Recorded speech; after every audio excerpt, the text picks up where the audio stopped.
Hey guys, it's Mitch. How's it going?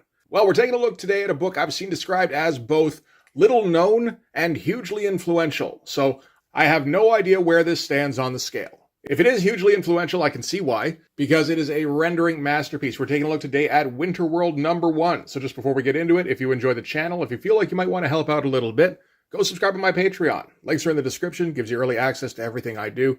Helps out the channel, helps to buy new comics. So if you've been watching this channel for a while, you probably heard me say the name Zaffino a couple of times. I raved about Jorge Zaffino when I did my review of Terror Incorporated #1, and I talked about his son Gerardo when I did a video about newer Conan comics a while back, maybe like a year and a half ago. Both of them are incredible at rendering, as a lot of Argentinian guys seem to be. But while Gerardo is extremely skilled, I would say his father was more, the all-around master. At least as far as I've seen. Not a whole lot in the way of English-speaking comics under his belt. Does seem to be quite a bit in terms of Spanish comics. So you kind of have to latch on to whatever you can find.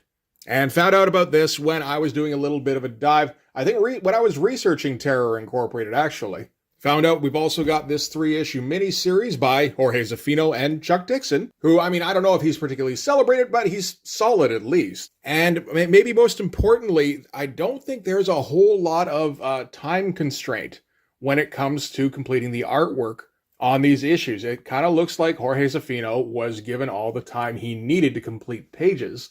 So we're not going to get like Terror Incorporated, where there were some pages that were very blatantly rushed. Still extremely well done, but very well done on a schedule. This, I feel like Jorge Zaffino was given whatever amount of time he needed to make this how he figured it should look. So what is Winterworld? It's standard post-apocalyptic stuff. So, you think of stuff like Waterworld. Kind of like that, only instead of water, it's winter. It doesn't take a whole lot of explaining. This is our hero, Scully. Scully's kind of a Mad Max type. He just kind of wanders from place to place, and he's a trader. And this is his pet sidekick, Rah-Rah, the Badger. Because why not, I suppose. And if we check out the cover, we're going to get what's actually, fairly typical for the rest of this series, which is a very well-constructed, very nicely fleshed out central image. So issues 2 and 3 also have kind of the same thing. They're just kind of illustrating how horrible life is when all the weather is always snow. But good dynamic pose, cool rendering, and shadow, particularly, on the figure. We're going to see that Jorge Zaffino has just a facility for shadow that is kind of unbelievable. All right, so we're going to start off. We're going to get introduced to our hero, Scully, and he's rolling around the countryside in his tank. So he's managed to find a tank somehow. If he's a trader, there's the possibility he's a good trader, and then he's actually got a fair amount of wealth, at least as far as post-apocalyptic currency goes, whatever that is. And he's stopping by an outpost to see if anybody wants to do business. Pretty cool looking tank, I gotta say. I haven't seen Jorge Zaffino do, tech before. This might be built off of an existing reference. If it is, it's certainly solid enough. But this is our first shot of Scully close up. And you can already see what I'm talking about when it comes to just how good the Jorge Zaffino is with the lighting. There's going to be an awful lot of lit from above, but also with some double lighting from below. But I'm not talking like Stephen Platt double lighting. Like realistic double lighting. It's wild looking stuff. So first the inhabitants spot Scully rolling up in his tank. They try to tell him to go away until they realize he's a traitor. At which point they decide to bring out their goods, which in this case turns out to be a preteen girl. So Scully starts going into everything he's got on offer, such as a box of shells for the shotgun, or a bottle of gin. Apparently he's got some adult magazines, and he even says he'll throw in a can of jelly beans. And I guess this is all a little bit too tempting for the inhabitants of the outpost, so they just say, well, we're just going to take it all, and then cut you up for bacon. They knock Scully down with a bat and just keep kind of hammering on him, while the one guy goes to check in the tank to see what else there is on offer. But in addition to all the stuff that Scully's trading, he's also got his Badger buddy, Rah-Rah, who jumps out at the assailant once the door is opened. Again, we can see all that crazy shadow work going on. These shots here of Scully are kind of incredible. There's some really nice work being done with the colors on this. This is a 1987 book, so there's nothing digital in here. This is, as they say, painted by Julie Michelle. I'm not familiar. I don't know too many of the people involved in this. Lettering by Tim Harkins. Edited by Tim Truman, so that's something. And then it also appears the editor-in-chief is Cat Ironwood. So that's something. I mean, there's some good people at the helm here. And yeah, like the colors are kind of nice here. Like particularly what they're doing with the sunglasses.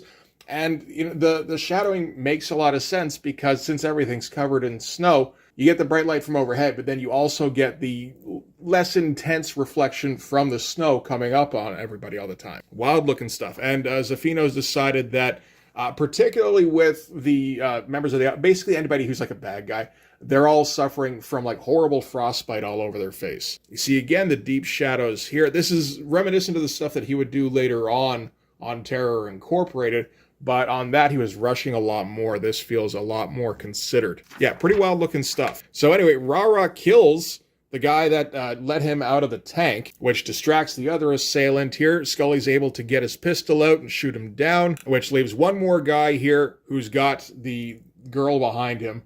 But she's a girl that's grown up in Winterworld. So while his back's turned to her, she stabs him. So she's kind of like the feral kid in like Mad Max 2. Scully goes to thank her, but, you know, he got beat up pretty badly, probably kind of concussed, and he ends up collapsing at her feet.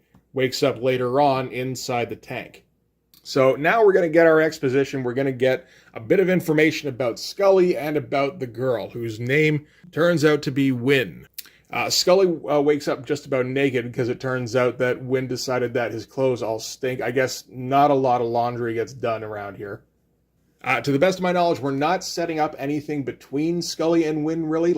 Not even really like definitely not anything romantic, but also not anything like a father-daughter relationship. You know, that's the kind of thing you would expect this to turn into eventually, I suppose. But yeah, no, I don't think it really gets there.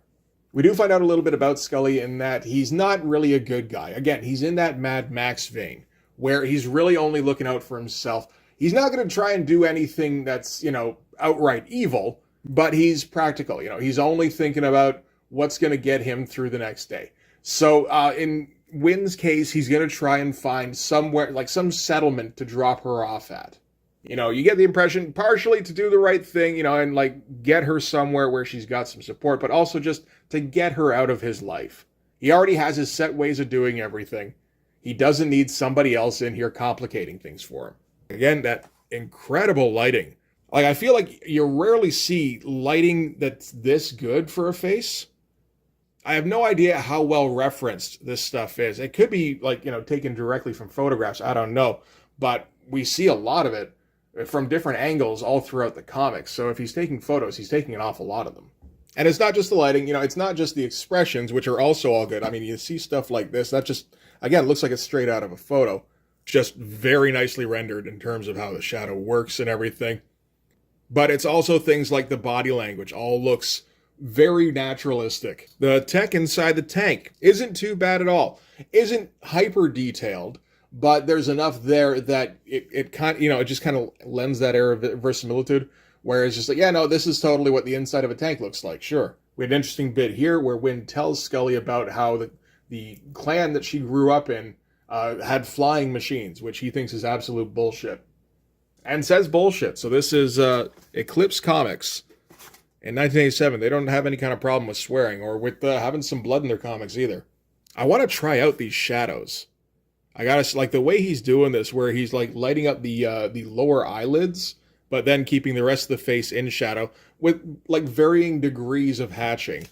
It's very skilled looking stuff, but yeah, it's the kind of stuff you kind of want to play around with. So a little while later, the engine dies. Scully goes out to check it. Wynn offers to take a look at it. Apparently, she's pretty handy, and that she kind of supposes that's why the guys at the outpost kept her around and didn't like abuse her in any way, because she could be helpful with machines, which I guess not a lot of people are these days. So that might eventually be useful, but before we can get there, a bunch of scavengers come up behind the tank. And, you know, with the tank's engine not working, they have no means of escape, so all they can do is try and fend them off. So Scully's going to try and scare them off with his pistol, but they come up on them too fast and they grab Wynn here. Really nice backdrops, too.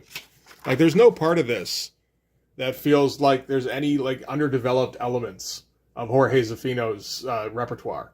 So we're gonna get a scuffle here. Wynn gets grabbed, but because she's a feral kid, she tends to get underestimated and she starts throwing elbows. But turns out the guy she threw an elbow into is like a full-on troll, which I think is down to frostbite and the fact that this particular guy is blind.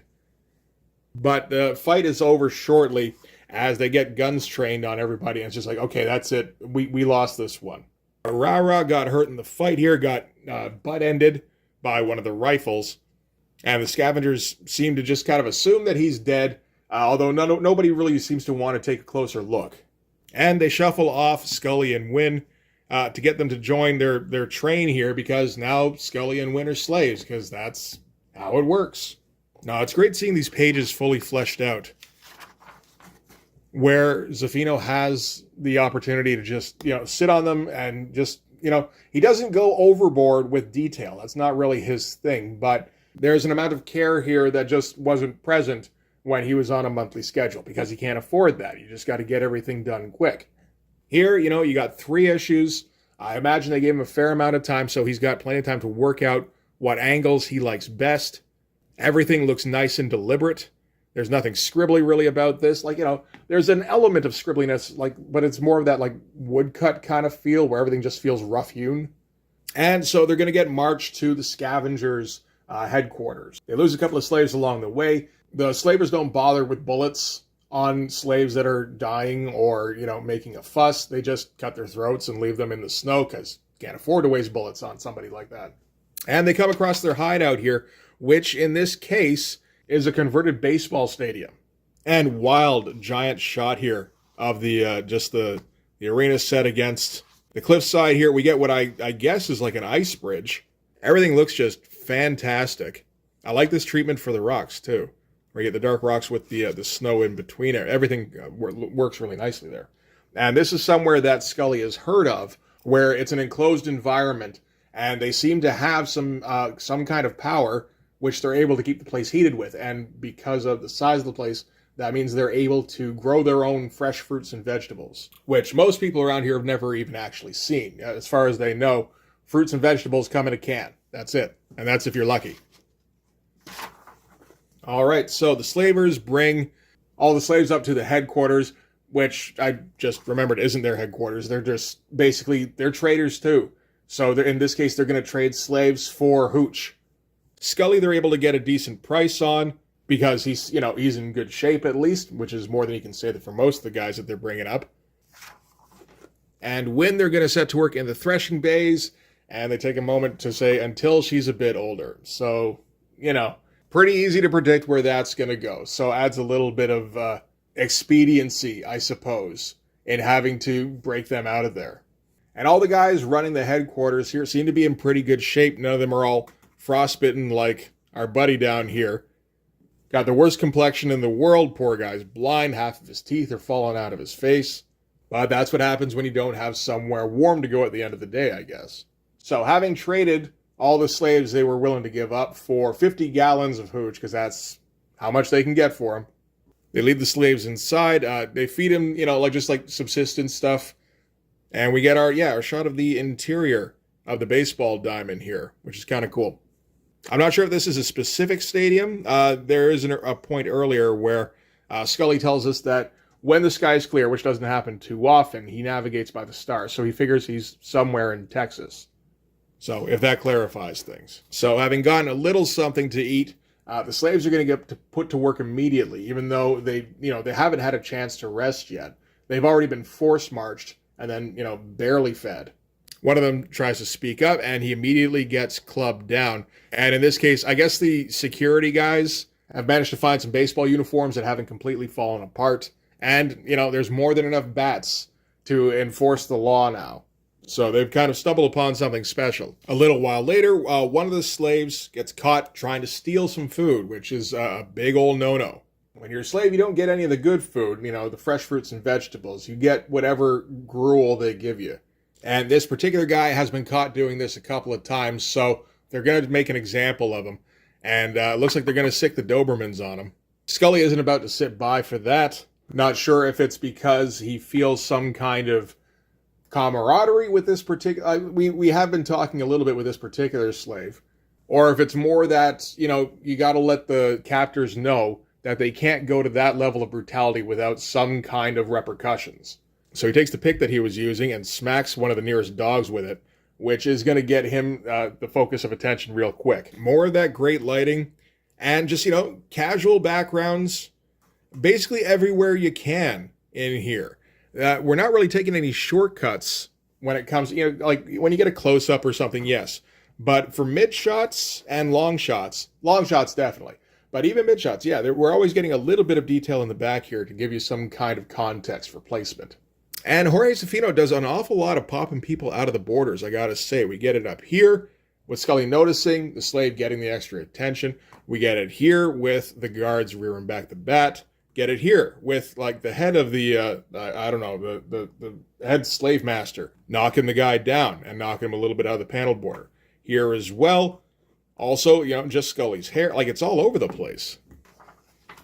It's the kind of thing that makes you think, maybe I got to do that more often in my comic. So, last page here. Scully got booted down. And, in a prone position with the dogs right in front of him. He's not really in a position even to defend himself. So, for standing up against them, now Scully's going to have to get punished. And in this case, that means you go down and work in the waste management section of the arena. Awesome looking face here. Some really light hatching going on to just pop out that vein in his forehead. Just make him look like, like an evil warlord. And then, yeah, Scully is down with the dregs. These are basically all people who have been labeled as troublemakers or just people who have basically used up their value. So this is where they send people to die. If you get sent down to the waste management, chances are you're not coming back. Wild shot here to set the stage. And then, yeah, it's just people rooting around and shit, running away from what they think at first is a rat, and it turns out to be like the biggest rat anybody here has ever seen, but then that turns out to be Rah-Rah, who's managed to burrow his way in. And if he can burrow in, that means Scully can, find a way out. So Rah-Rah provides a little bit of a distraction to the guards here, and Scully's going to make his move. You get the feeling there's not very many guards down in waste management, like there's nowhere really to go other than into the pool. That's all around their legs here. So throws an elbow up into the guard here. But, just ton of black on the page here. From what I understand, there's a collection of this that's in black and white that also includes the epilogue to this particular story. I think it's out of print right now, but that might be the preferred way to see this. Because as much as I like the colors in this, they're all pretty good. I really would like to see the black and white artwork. I think that would be something special. So after throwing the elbow up into the guard's gut, slams him down into the muck here. And I think Rah-Rah bites out, claws up his face, bites out his throat maybe. It gets pretty brutal in here sometimes. So that's the only guard that's been posted at this particular time. Scully asks if anybody's going to be coming out with him because they're going to go diving into the pool. And it looks like everybody here's spirit has been broken. What they've got is a pretty horrible life, but, it is warm. They do get food occasionally. And it beats, almost certain death if you try to escape, I suppose. So Rah-Rah goes back down to the muck. Scully follows after him, which leads into, I think this is like some pipes that are also inside of the stadium. So they're not 100% freezing cold. I'm not sure how much of this would be water versus just swimming in shit. There's not a whole lot of description of exactly what kind of waste they're clearing out. It's just kind of, it's really fucking gross. But yeah, Scully comes up in the sewage system here, and now they've got, at least he's been able to get away for the moment. Again, just kind of casually popping out of the panel border every once in a while here. Did it up here with the figure and the bubbles, and it looks like the colorist wasn't 100% sure how to handle that. So just kind of colored everything around it. It certainly draws attention to the figure anyway. So Scully makes his way out of the tunnel, finds, an exit that leads out into the open at least. So he has a means of escape. He's also going to freeze almost immediately, I'm sure.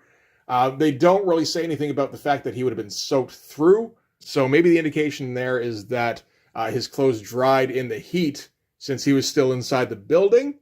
I mean, there's logic leaps you can make that are like almost plausible. But Scully happens to find, or maybe even Rah-Rah happens to find, a little Deus Ex Machina cache, which apparently has food and clothing. So I'm not sure who would have left that. Maybe we find out in issue 2, or maybe we just ignore it and go, fuck it. We've only got 3 issues. He just found food and clothing. And you figure that the first thing he's going to do is to try and find a way back into the installation to try and free Wynn. But his thoughts are more about himself. So it says here, my immediate problems were taken care of, but I had some long-range planning to do.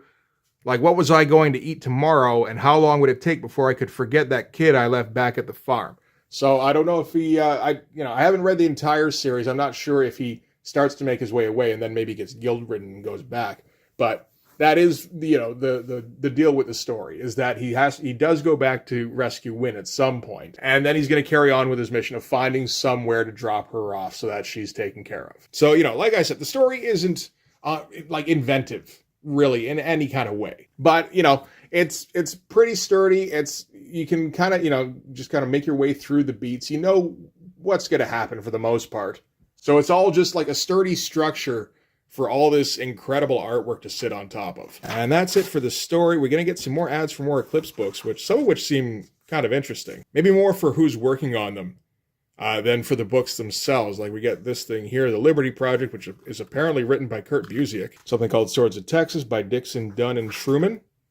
Detectives Inc. by Don McGregor and Gene Colan. Like there's some decent talent at Eclipse in 1987. And Twisted Tales, which I do have issue 1 of. I'm going to hold off on Halloween for that one, though. But it does have a cover by Kelly Jones, and in 1987, Kelly Jones isn't particularly well known, I don't think. Man of War, and they're starting to tout Miracle Man because I guess Eclipse has the rights at this time, and Alan Moore is making a name for himself over on Swamp Thing. And, Watchmen just came out as well, so hey, look, we've got award-winning writer Alan Moore in, one of his early works. You want to get some of that shit. Going to show off some of the John Toddlebin art as well. Not a bad idea. Oh, and Scout by Tim Truman as well. So yeah, Eclipse Comics has some interesting stuff going on in 87. But yeah, that's it for Winter World #1. It's a wild-looking book. It's the kind of thing I want to flip through and just get ideas for panel construction, for, just different kinds of lighting. I've noticed in Blood Force, I have a tendency to focus on a specific element from, every once in a while on books I review. So with Platt, obviously, it's stuff like the muzzle flares, where you do all the splatter. I try to do the double lighting, but, I can't get it. You got to live with what you can do. On Travis Charest's Wildcats, I've been taking his double-page spreads. I could see trying to copy some of the lighting in this. I'm not sure when exactly it would work, because I'm also doing the high contrast Sin City stuff in the newest issue of Blood Force, so that doesn't exactly go hand in hand, but I'm sure I could find a way. You know what? I think there's a page coming up where Blood Force is inside the blood vessel on their way to the UN. That would work really nicely for some really low lighting with a little bit of underlighting from control panels and shit. That might work nicely. You got to plan out your thefts. When you see something awesome, steal it. Every time. I kind of want to say, don't just go and completely ape Jorge Zaffino's artwork, but I mean, if you can do a decent copy, no, absolutely do that. I want to see that shit. So yeah, not a ton of English Jorge Zaffino comics out there. What we do have is pretty spectacular. And if you want to see a pretty close approximation, actually, you can always go and check out stuff by his son Gerardo, because it's very much in the same mold. Very shadow heavy, very thick rendering. Get some nice compositions going on, and very much like his dad, doesn't have a lot of English-speaking finished work, unfortunately. But between the two of them, there's a pretty good amount of awesome-looking stuff. So yeah, that's going to do it for this one. I'm going to try and remember to actually read the second and third part of Winter World, because, I mean, the artwork in that is spectacular. We might make another video about this series, because, it's just so goddamn good-looking. But yeah, that's going to do it for this one. Thanks very much for watching. If you like this video, please hit like, hit subscribe, hit the notifications so you know when the next one's coming out. Go over and subscribe on my Patreon. Gives you early access to everything I do, from the Blood Force stuff to the YouTube videos before they get uploaded to YouTube, as well as some Patreon exclusive content. You can also follow me on Instagram and DM me there for commissions, and you can join the Blood Force Discord server. But yeah, that's going to do it. Thanks again for watching, guys. I'll see you in the next one. Bye-bye.